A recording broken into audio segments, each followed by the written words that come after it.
इस कहानी के पहले भाग में आपने देखा कि कैसे रति की शादी एक ऐसे घर में हो जाती है जहां उसकी सास सौतेली होती है और वो पूरे घर वालों को अपने इशारों पर नचाती है। रति छत से सूखे कपड़े उतार कर ले जा रही थी कि तभी उसकी नजर लक्ष्मी पर पड़ती है, जो किसी तरह चोरी से सुनील की अलमारी खोलने की कोशिश कर रही होती है। अरे, ये माँ जी को क्या हो गया? चोरों जैसे क्यों आप मेरी अलमारी खोल रही हैं माँ जी? आपको क्या चाहिए मुझे बताइए। अरे वाह, क्या चाहिए मुझे बताइए।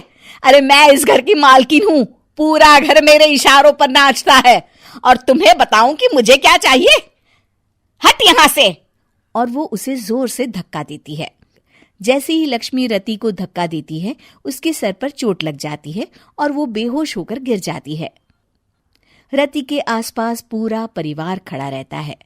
डॉक्टर जैसे ही उसे देखकर जाता है, रति को होश आता है।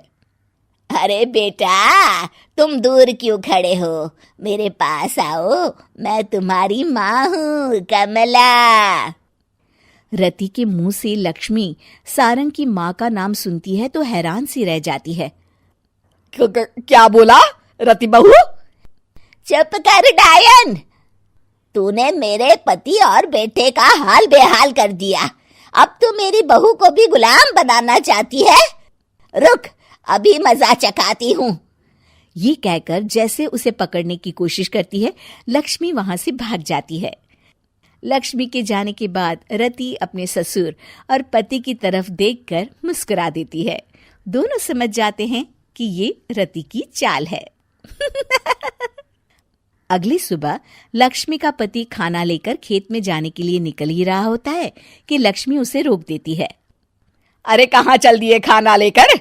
आज घर का काम कौन करेगा? तभी पीछे से रति आ जाती है और जोर से चिल्लाती है। कौन इनको काम पर जाने से रोक रहा है? मैं अभी उसे मजा चखाती हूँ। जैसे ही रति लक्ष्मी की तरफ बढ़ती है, लक्ष्मी घबरा जाती है। मैं तो मजाक कर रही थी बहन। आखिर मैं कौन होती हूँ रोकने वाली? मैं तो बस ये पूछ रही थी कि घर का काम कौन करेगा। कौन क्या? तू करेगी। चल उठा झाड़ू और शुरू हो जा। लक्ष्मी पूरे घर में झाड़ू पोछा लगा रही होती है कि अचानक सामने सारंग खड़ा हो जाता है। अच्छा माँ, मैं काम पर जा रहा हूँ। रति के मामा की फैक्ट्री है, मैं वहां आज से मैनेजर के तौर पर काम करूंगा। सैलरी भी अच्छी है। अरे सारंग, तुझे क्या जरूरत पड़ गई काम करने की? और बेटा तू बाहर काम करेगा तो इस बड़े से घर को मैं कैसे संभालूंगी? अभी तो पूरा काम बाकी पड़ा है। तभी वहां रति आ जाती है। अरे बेटा सारंग, जा, नौकरी पे जा रहा है ना, जा। और हाँ, आते वक्त घर के लिए सब्जियां ले आना। ये लक्ष्मी बैठी बैठी मोटी हो रही है, जरा काम भी तो कर ले।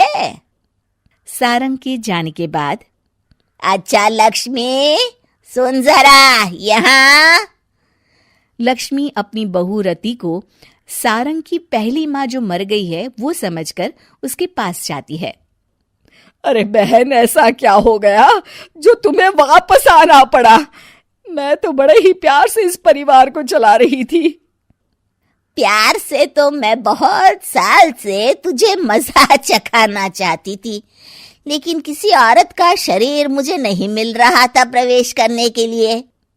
अब से ना मैं बहू के शरीर में रहूंगी। और हाँ, तूने कोई भी चालाकी दिखाई या मेरे घर के लोगों को परेशान करने की कोशिश की तो तेरा गला दबा दूंगी। लक्ष्मी रति के मुंह से ये सुनकर डर जाती है और शाम को अपने बेटे और पति के सामने जाकर कहती है, तुम दोनों मुझे माफ कर दो। मैं अब तुम दोनों को कभी परेशान नहीं करूंगी। और बहू, तुम मेरी बेटी की तरह हो, बस अब बेटी की तरह ही बनकर रहना। लक्ष्मी उन लोगों को इतना कहकर वहां से चली जाती है और उसके जाने के बाद तीनों एक दूसरे की तरफ देखकर हंस देते हैं।